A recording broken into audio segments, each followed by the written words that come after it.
Assalamualaikum warahmatullahi wabarakatuh. Waalaikumsalam warahmatullahi wabarakatuh. Selamat sore semuanya. Selamat sore semuanya. Kembali lagi di podcast KPP Pratama Banda Lampung 1, yaitu podcast Jejama. Dengan saya Sata Sisman Sarijaya dan bersama narasumber saya yaitu di samping saya ada Kak Arvin. Halo Kak Arvin. Halo Kak Tasya. Halo kawan pajak. Ya Kak Arvin, kali ini di podcast kita sore hari ini kita akan membahas tentang apa nih Kak Arvin? Kita mau bahas ini kawan pajak ya, hubungan antara zakat dan pajak. Nah ini menarik nih Kak Tasya ya, karena kan saat ini dalam posisi bulan Ramadan ya. Iya. Ya tentunya kita sebagai umat muslim itu mempunyai kewajiban juga untuk membayar zakat gitu ya Kak Tasya ya. Oke. Benar kata Kak Arvin tadi bahwa pas banget nih timeline-nya bahwa kita lagi di bulan Ramadan ya Kak Arvin ya. Dan kebetulan biasanya kita selalu membahas pajak itu di luar dari zakat ya Kak ya. Ternyata di pajak sendiri zakat ini termasuk dalam kategori yang bisa dikenakan atau tidak dikenakan juga ya Kak ya di pajak ya.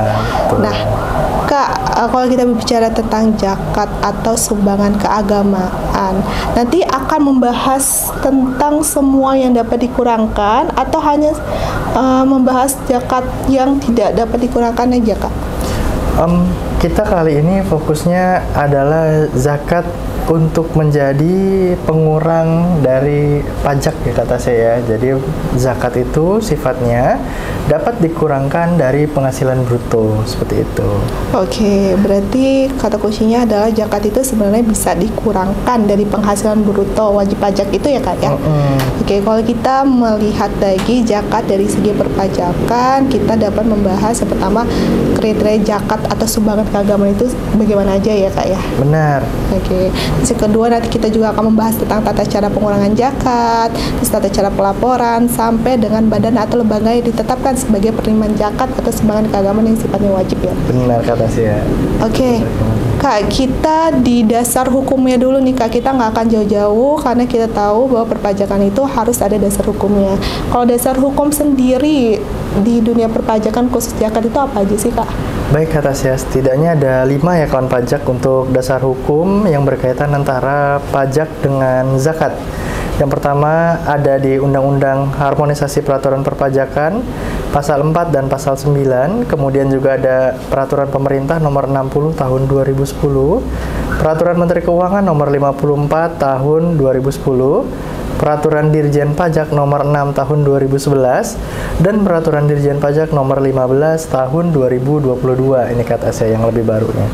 Oke, berarti peraturannya tadi yang paling terbaru ada di Peraturan Dirjen Pajak Nomor 15 Tahun 2022 sama Undang-Undang HPP ya Kak ya? Betul. Oke. Kak, di Undang-Undang PPH kalau nggak salah ada yang namanya pasal 4 ayat 3 huruf A ya Kak ya, yang dikucilkan dari objek pajak, salah satunya adalah zakat. Bagaimana sih Kak itu Kak maksudnya Kak? Nah iya, terima kasih kata saya. Jadi untuk di Undang-Undang PPH sendiri itu sudah diatur ya di pasal 4 ayat 3 bahwa yang dikecualikan dari objek pajak adalah bantuan atau sumbangan, termasuk juga zakat, infak, dan sedekah yang diterima oleh Badan Amil Zakat dan Lembaga Amil Zakat yang dibentuk atau disahkan oleh pemerintah yang diterima oleh penerima zakat yang berhak gitu, atau sumbangan keagamaan yang sifatnya wajib bagi pemeluk agama yang diakui di Indonesia yang diterima oleh lembaga keagamaan yang dibentuk atau disahkan oleh pemerintah dan yang diterima oleh penerima sumbangan yang berhak. Begitu kata saya. Oke, makasih Kak Alvin. Berarti udah jelas ya bahwa di Undang-Undang PPH sendiri di pasal 4 ayat 3-nya itu ada yang namanya zakat yang dikucilkan dari objek pajak. Yang tadi sudah dijelaskan oleh Kak Arvin. Oke, kalau kita lanjut lagi nih Kak, ada yang namanya Undang-Undang PPH di pasal 9 ayat 1 di mana kita menentukan besaran penghasilan kena pajak bagi wajib pajak itu dengan tidak boleh dikurangkan, salah satunya adalah kecuali zakat. Itu maksudnya gimana tuh Kak? Nah ini kata saya ya, untuk menentukan besarnya penghasilan kena pajak bagi wajib pajak dalam negeri dan bentuk usaha tetap, jadi ini bagi wajib pajak perusahaan gitu ya, itu tidak boleh dikurangkan sebagai berikut nih, misalnya harta yang dihibahkan, kemudian bantuan atau sumbangan, dan warisan, tapi kecuali zakat yang diterima oleh Badan Amil Zakat atau Lembaga Amil Zakat yang dibentuk atau disahkan oleh pemerintah, atau sumbangan lain yang sifatnya wajib bagi pemeluk agama yang diakui di Indonesia, yang diterima oleh badan keagamaan yang dibentuk dan atau disahkan oleh pemerintah. Seperti itu kata Sia. Jadi zakat ini bisa menjadi pengurang ya, atau sumbangan keagamaan lain ya yang sifatnya wajib itu bisa menjadi pengurang baik bagi wajib pajak orang pribadi maupun juga badan hukum, gitu kata Sia. Berarti udah jelas banget ya tadi yang dijelaskan oleh Kak Arvin, ternyata zakat ini juga bisa menjadi pengurang ya, baik badan usaha atau orang pribadi sendiri. Kalau kita kembali lagi ke peraturan Menteri Keuangan nih Kak, nomor 254 tahun 2010, itu maksudnya apa tuh Kak? Jadi ada peraturan Menteri Keuangan ya Kak Tasya dan kawan pajak nomor 254 PMK 03 2010 itu tentang tata cara pembebanan zakat atau sumbangan keagamaan yang sifatnya wajib yang dapat dikurangkan dari penghasilan bruto. Jadi di situ diatur tuh bagaimana sih caranya pembebanan zakat yang kita bayar yang dapat dikurangkan dari penghasilan bruto. Seperti itu Kak. Kalau gitu itu berarti tentang prosedurnya ya, cara perhitungannya. Iya betul sekali Kak Tasya. Kawan pajak yang mau tahu bagaimana sih tata cara perhitungannya zakat itu di SPT tahunan khususnya atau di dalam dunia perpajakan, bisa dilihat aja peraturan Menteri Keuangan nomor 254 ya Kak ya. Iya 254 PMK 03 2010. Kita lanjut lagi Kak. Nah, kalau tadi kita ada outline yang namanya kriteria nih Kak. Kriteria zakat sendiri itu apa saja sih Kak? Bisa dikategorikan kalau dia itu adalah kategorinya zakat di dunia perpajakan sendiri. Baik, ini khusus dunia pajak ya kawan pajak ya. Jadi dalam lingkupnya ini berbicara tentang hubungan antara zakat dan pajak ya. Jadi zakat yang dapat diakui untuk menjadi pengurang penghasilan bruto, kriterianya itu bagi wajib pajak orang pribadi berarti dia harus pemeluk agama Islam.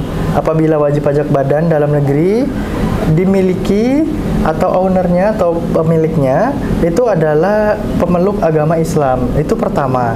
Kemudian membayar zakat penghasilan yang dibayarkan kepada badan amil zakat atau lembaga amil zakat yang memang dibentuk atau disahkan oleh pemerintah, gitu kata Sia. Berarti di sini ada di garis bawahi, berarti zakat yang harus bisa diakui adalah zakat penghasilan ya Kak? Iya betul. Kita coba, dan harus di lembaga amil zakat tadi ya Kak? Iya, yang disahkan oleh pemerintah. Berarti kalau misalnya tidak disahkan itu tidak bisa. Iya. Di dunia perpajakan ya Kak ya. Kita next lagi. Nah, bagaimana nih Kak kalau untuk sumbangan keagamaan yang sifatnya wajib untuk non-muslim selain zakat? Baik kawan pajak, karena pajak ini sifatnya universal ya Kak Tasya ya. Jadi kalau muslim tadi namanya zakat. Ya, kalau untuk non-muslim itu ada namanya sumbangan keagamaan yang sifatnya wajib. Nah, syaratnya apa? Syaratnya untuk wajib pajak orang pribadi, maka pemeluk agama selain Islam. Kemudian untuk wajib pajak dalam negeri dimiliki oleh pemeluk agama selain Islam. Itu kemudian membayar sumbangan keagamaan yang sifatnya wajib. Jadi memang diatur dalam agamanya itu wajib untuk disumbangkan. Maka apabila sudah dan dibayarkan kepada lembaga keagamaan yang dibentuk atau disahkan oleh pemerintah, begitu kata Sia. Berarti ini hanya masalah di subjek pajaknya aja Kak ya? Iya, kalau masalah tadi kita pemeluknya adalah Islam, namanya berarti zakat. Kalau misalnya subjeknya bukan Islam, berarti dia namanya adalah sumbangan keagamaan ya Kak ya? Betul. Tetap kriterianya sama, dia harus di lembaga keagamaan yang dibentuk atau disahkan oleh pemerintah ya Kak ya? Kak, kita lanjut aja nih Kak ke tata cara pengurangannya seperti apa sih Kak untuk pajak si zakat ini sendiri? Baik, kawan pajak, jadi untuk wajib pajak orang pribadi maupun wajib pajak badan ya, tadi yang zakat atau sumbangan keagamaan yang sifatnya wajib itu dikurangkan dari penghasilan bruto yang bersangkutan, gitu kata Sia. Jadi kita hitung dulu tuh penghasilan bruto tuh, jumlah penghasilan bruto selama setahun berapa, kemudian nanti baru dikurangkan dengan zakat atau sumbangan keagamaan lain yang sifatnya wajib. Gitu. Oke, berarti dia bisa menjadi pengurang di penghasilan brutonya ya, Kak? Iya, ya? betul, di bagian penghasilan brutonya, Kak. Ya udah jelas banget nih tadi tata cara untuk bagaimana sih zakat itu dikurangkannya. Apakah dia dikurangkannya nanti di akhir? Ternyata dia dikurangkannya di penghasilan brutonya ya, Kak ya. Iya. Oke, kita next lagi nih, Kak. Bagaimana sih, Kak, kalau untuk wanita yang telah kawin? Untuk zakat wanita itu yang- seperti apa tuh? Baik, ini juga menarik ya kata saya ya. Karena kan ada ya wanita kawin dengan pengenaan pajak berdasarkan penggabungan penghasilan neto suami dan istri itu ya. Kemudian ada zakat atau sumbangan yang sifatnya wajib. Nah itu bisa dikurangkan dari penghasilan bruto suami gitu kata saya. Nah kemudian nanti kan dia penghasilan istrinya digabungkan dengan penghasilan suami sehingga di total menjadi penghasilan bruto baru dikurangkan dengan pajaknya seperti itu. Oke, berarti tadi itu Kak Arfi menjelaskan wanita yang telah kawin di mana penghasilannya digabungkan oleh suaminya, Kak ya. Betul. Berarti dia bisa menjadi pengurang penghasilan bruto si suaminya ini atas Betul. penghasilan yang sudah digabungkan. Oke, kita next lagi aja. Selanjutnya nih Kak, bagaimana sih kalau misalnya anak yang belum dewasa, Kak?